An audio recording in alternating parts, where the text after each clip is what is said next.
Hello everyone and welcome back to Neopets the Darkest Faerie. Welcome to the Wereloop Graveyard.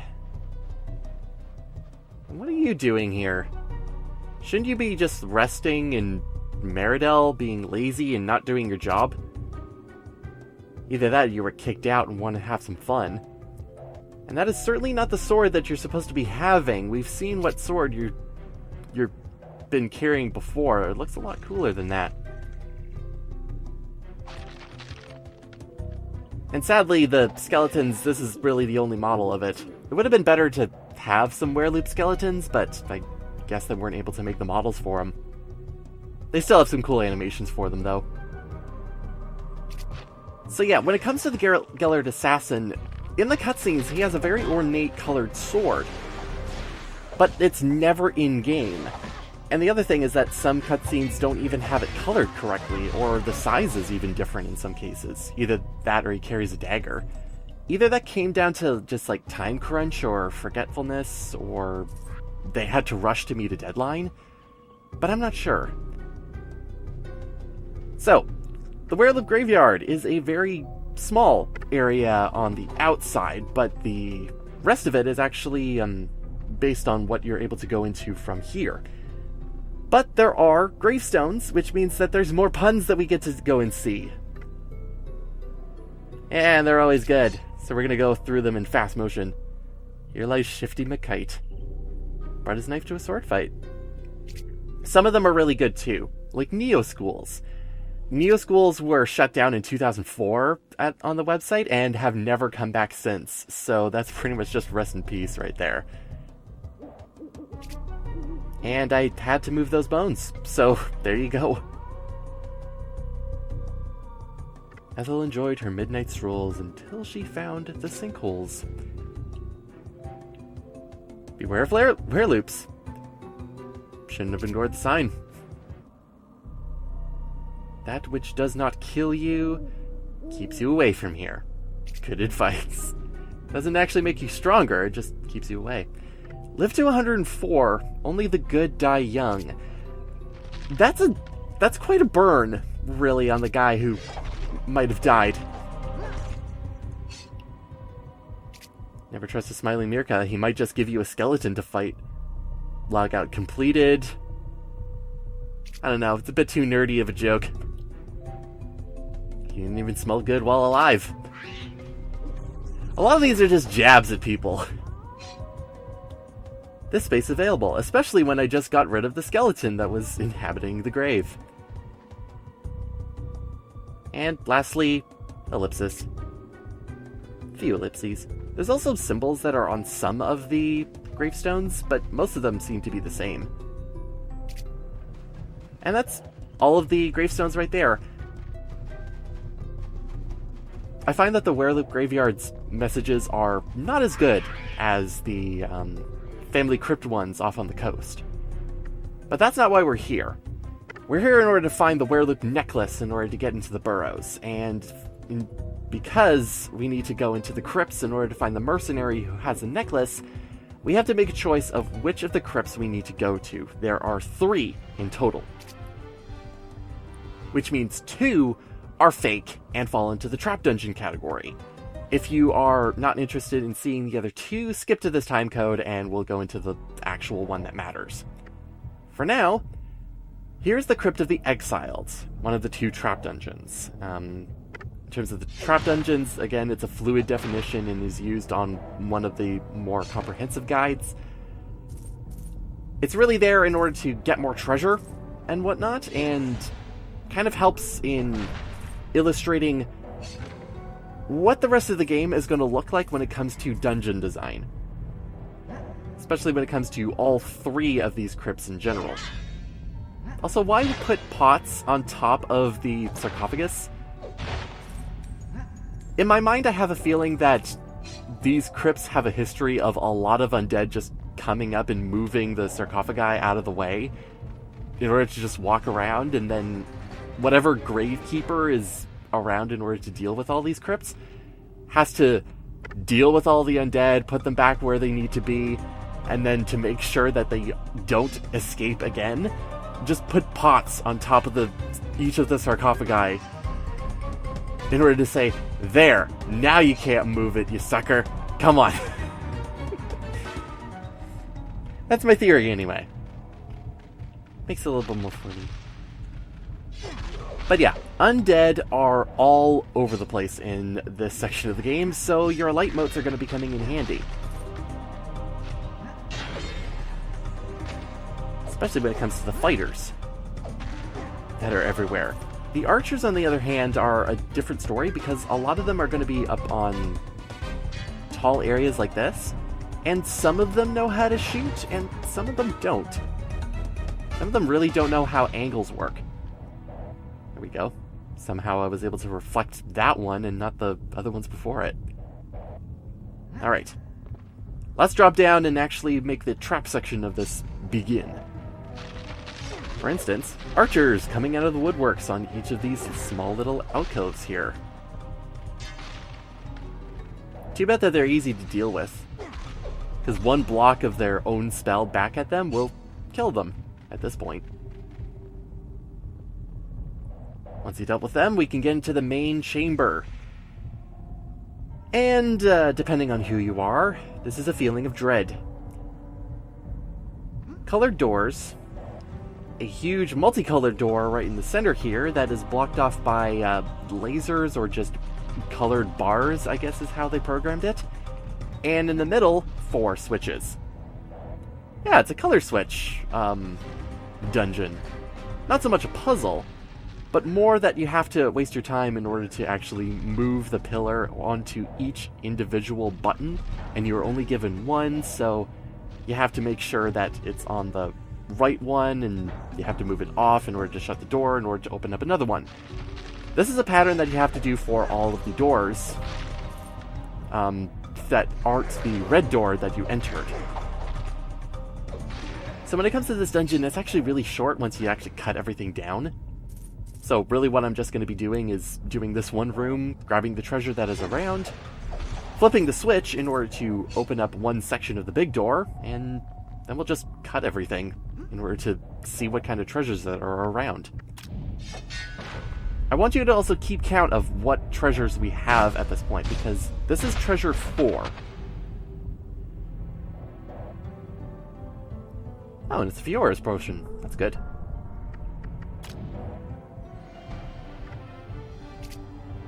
Excellent. Alright, let's flip the switch. And it'll open up that section. And then we get to do it with the green and the blue. Treasure 5. Treasure 6. Treasure 7. Hello, buddy. Excuse you. I'm trying to get some treasure here.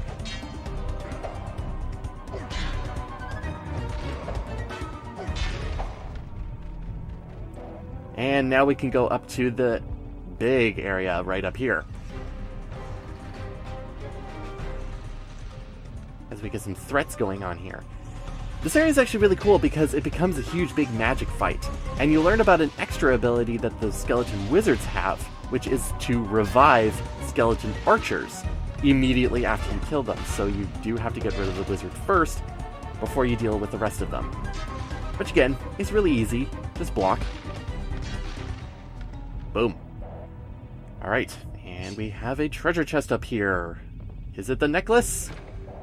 No, but it's a red neg, so that's really good to have. More health, more fun. So, this is the 8th treasure chest, but you'll notice that we only have 7.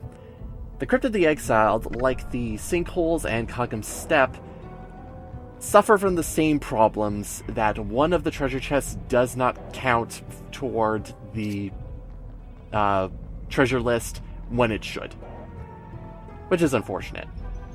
So let's go for treasure 9, which is a really annoying one to get, because you can accidentally jump over the ledge here and then miss your shot at it, and then you have to do another lap of the dungeon in order to get back here. You have to do some really tiny baby steps in order to get the proper angle in order to jump over here to get a potion of revival. It always seems to be a potion of revival too.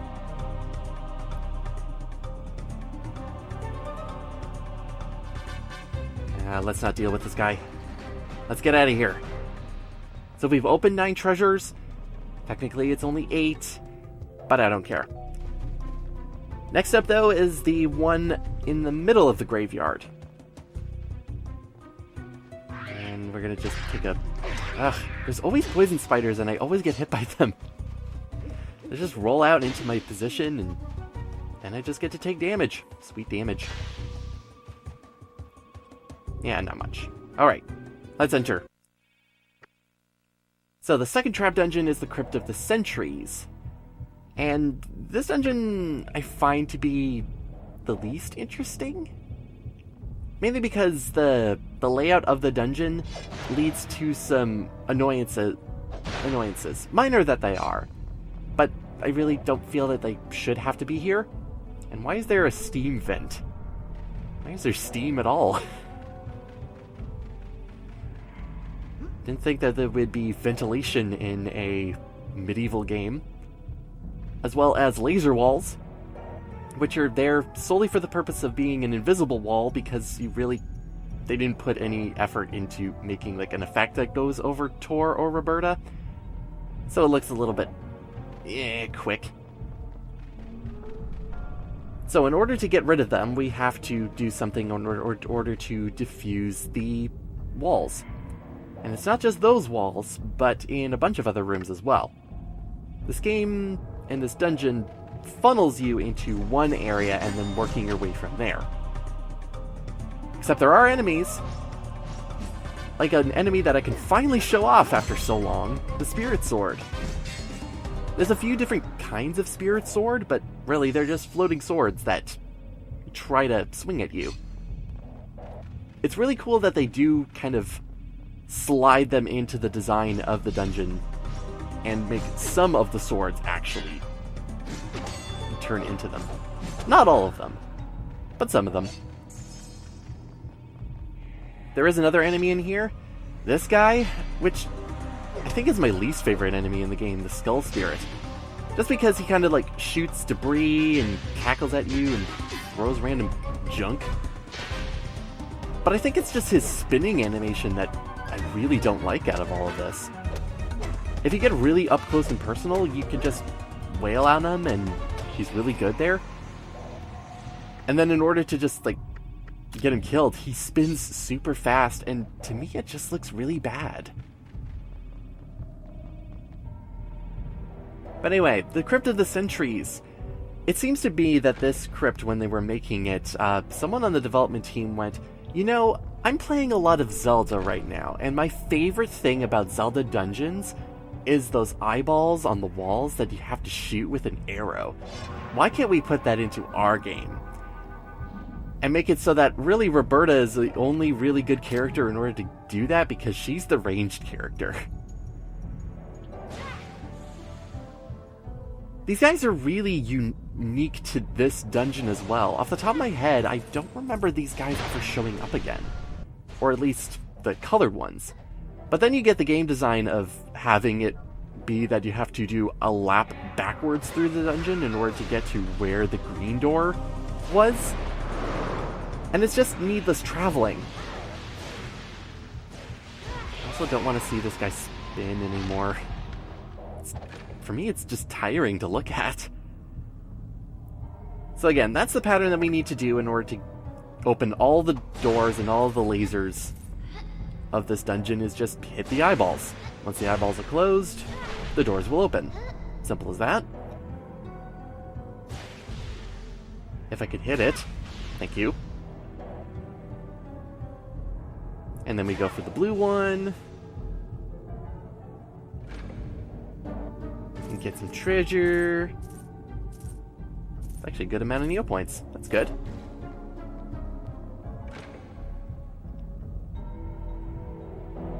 Surprisingly, I've been getting a lot more motes recently.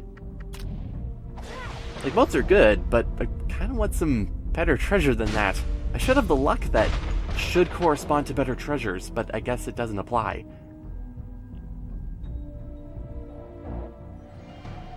But I do get a lot more supernova motes. Eventually I'll be using them. So now we get into the last area of the Crypt of the Sentries. And you can notice some rainbow bridges, but it also gives us... Oh, I was not expecting for a spirit sword to be over there. Sometimes Roberta just auto-targets into it, and that's what actually happens. So it's not only just colored eyeballs that the game actually gives you, it's also something in reverse. An eyeball that tracks your movement. If you enter into its line of sight, it will have an effect, which in this case will block the rainbow bridges in order to do whatever it might be that needs to be done. Once I get rid of this restless spirit, though, I'll be able to actually look at it. There we go.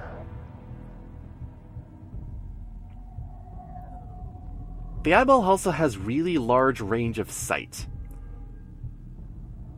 So, just gotta target it and hit it to close it. But it doesn't say closed for very long, so you do have to make a decision on which direction you want to go on the bridge first. Both of them lead to treasure, so it's not that bad. But you really are not given enough time, or very little time, for mistakes to get across the bridge.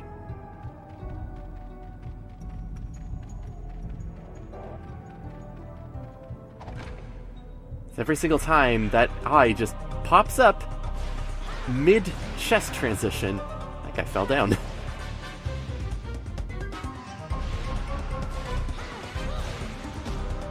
Oop, come on. There we go. Okay. So even while we're down here in the pit, the eye can still track you. It's got really good peripheral vision, especially when looking down. But that's the last of the treasures that are actually in the Crypt of the Centuries.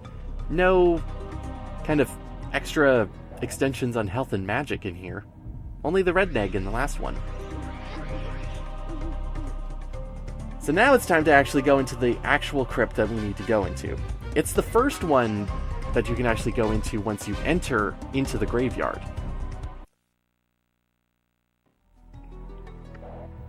Welcome to the Crypt of the Fallen. Crypt of the Fallen kind of combines the two trap dungeons of the Exiled and the Sentries together by giving, well, pressure switches and color matching, as well as aesthetic designs from Sentries, with just the statues being everywhere. So no eyeballs like there was in the last one.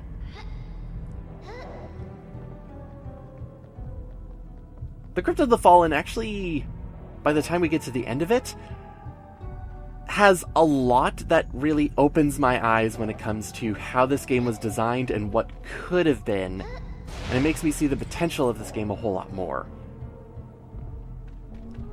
But for now, we need to get a layout of the land in order to figure out what we're actually doing here. So we got those sentries there before, but none of those swords are spirit swords, so thank goodness for that. And we need to choose a door that we need to open first. Because not only are we opening just one door that we can immediately see, but we're opening doors further into the dungeon as well. So there is an order that you need to follow. If you open up the yellow door first, there's a yellow switch inside of this that we also need to press down.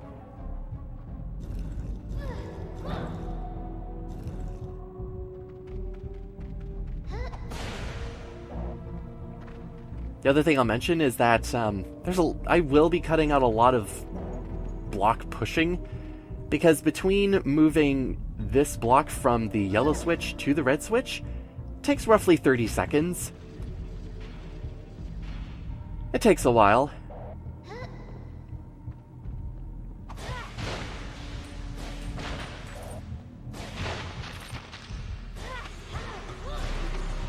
It kind of leads to, I guess, a bad mental perception to the thinking behind what door you need to open first and why. Because if you were opening up the red doors first because you saw two of them, you would realize that you weren't able to go into much more of the dungeon after that, and it's less of, oh, you have to do it this way, and I have to move the Alright, I have to open up the doors in a certain order, and that means more wasted time on my part because of how long it takes to move these pillars around. It's not a good time. Like, this dungeon isn't long if you know what you're doing. But if you're going through this your first time, there's a few wasted minutes that you can put in if you're not moving the pillars correctly. But the Crypt of the Fallen also has a treasure map in it. And this treasure map actually goes to the Wereloop Graveyard, which is under the Wereloop Woods kind of tag. So we can pick that up once we're done here. In order to do that first, we need to open up the blue doors, because the blue door open up the final area, as well as a whole bunch of other areas that just contain treasure. And you know how I like treasure. Come on, thank you. It's like hold for applause. So what about this green switch right here? Well, the green switch actually is an optional switch. It just leads to treasure and the like over on this side and the extreme end of the dungeon. Not really extreme because the map is just squished together, but it feels really outside of everything.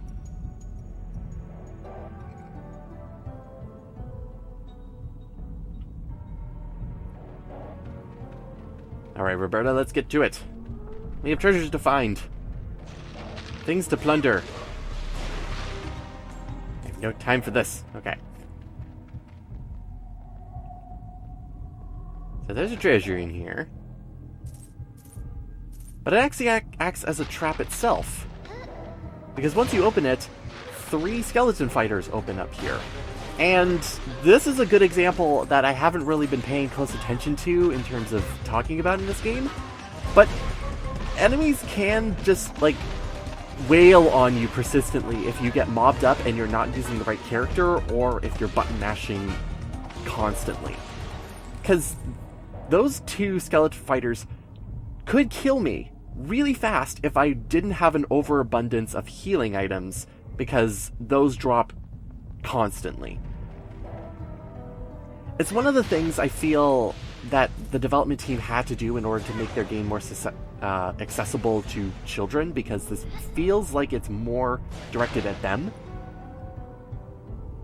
But in terms of the damage that certain enemies do versus others, this game could be really, really challenging. Like, the main thing that this game has meme-wise is that it's kind of considered a children's or cartoon Dark Souls. And I kind of agree with that. There is some problems with it, because I'm not sure that was really the intention of the people who were designing it. But at the same time, like, as you're going through the game casually and doing everything that needs to be done, the level of challenge that really the game tries to increase as the game goes on just dwindles constantly because of the amount of healing items that you get, the amount of health extensions and magic extensions that you get in order to do certain attacks and whatnot. And that the tutorials really focus on a very simple kind of way to fight. It isn't the only way to fight, but the game really doesn't communicate that there are other ways in order to do it. Strafing isn't mentioned, and the thrust attack that I looked at last video is never addressed. So I feel like in my mind there was a kind of different gameplay style that this game wanted to go for, but kind of backed out at the last minute because they thought that this game was going to be too hard as a result.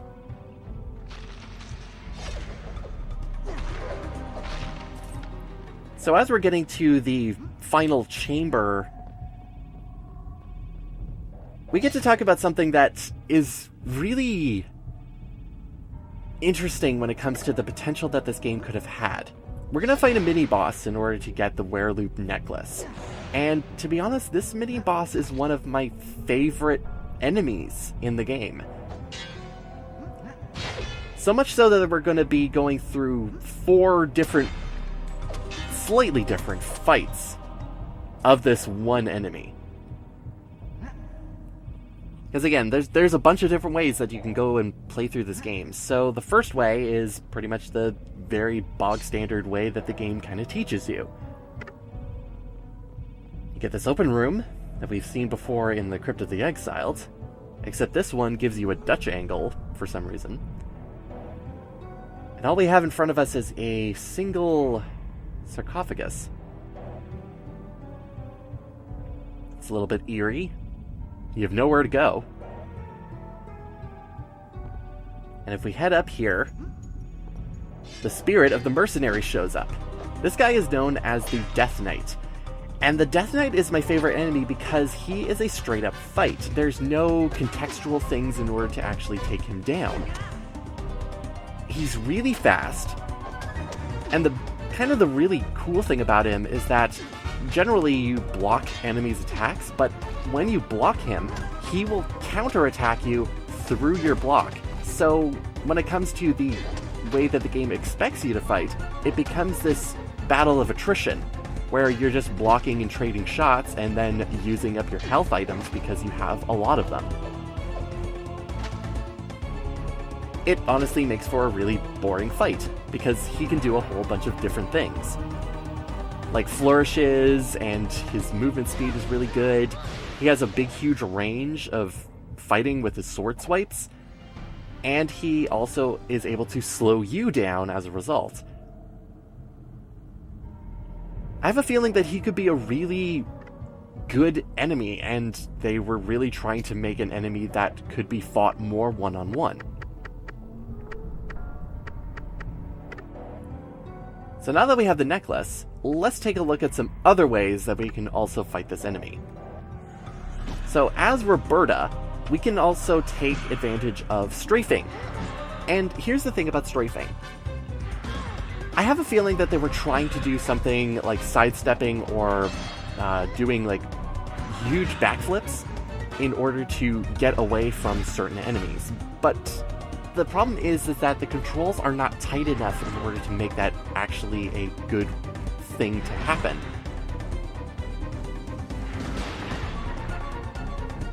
When it comes to strafing, you pretty much strafe in any direction that you're actually pointing the analog stick to, so you get straight forward right into the enemy's attack.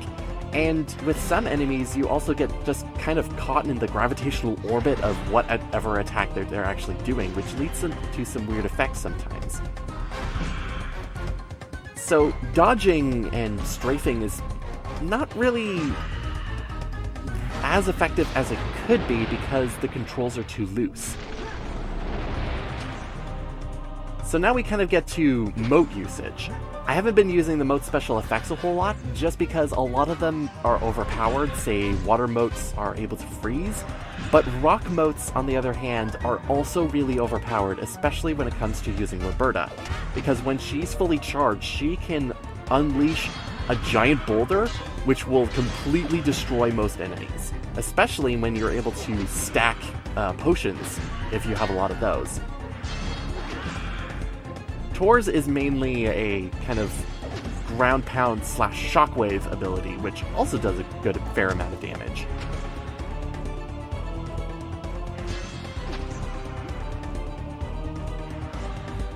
But again, you kind of have to, when it comes to moat usage and an enemy like this, you have to stop and just kind of freely take hits, which is not something that you should really have to do.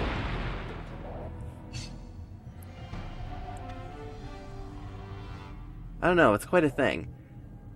Because one thing I haven't really done in this game, because it really isn't necessary, is that you can stack potions on top of each other. So a potion of power, ointment of quickness, and a potion of Mirka speed, in order to make yourself twice as powerful, immune to slowdown, as well as super fast. And even though this sounds really good on paper, when it comes to the execution inside of the game, it's not, it's a little unwieldy when it comes to what the actual movement looks like. It's jittery, it doesn't allow for tight movement, it actually does the exact opposite. And when the controls aren't tight enough to begin with, it gets even worse. Let's just say that. It almost makes me feel like I want to actually go through and do one more playthrough of this game just to like put a lot of self-imposed challenges on myself. So, say for instance, not using potions, not picking up health extensions or magic extensions, not picking up armor or weapon upgrades unless I was forced to. Things like that to make it feel like more of a, quote, Dark Souls experience, I guess. But that is kind of it with the Wereloop Graveyard. The Death Knight is a really cool enemy if the potential for this game really came through. So with that, we have the necessary means in order to get into the burrow at this point. So, I will see you next time, everyone, as we exit the graveyard and finally go and meet the Wereloop King and deal with him. See you then!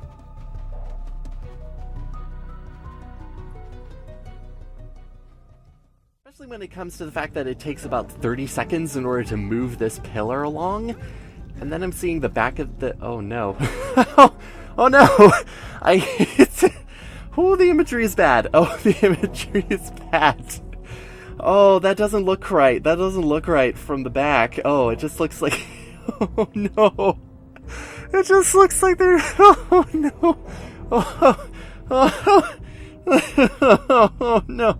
And especially with the actual, like, what's actually in front of them is just, it looks like we have two guys who are doing that in front of one guy who is just like, guys, what are you doing? Guys, what are you doing? Oh no. It's really late now. Oh my god. I think this is the cue that I should have gone to bed a long time ago. Oh no. Okay. Get it together. Let's push this block. We need to get through this. Oh, I'll need to do this again. Oh my god. They're swords. They're swords, and they're holding the swords. They are knights. Oh.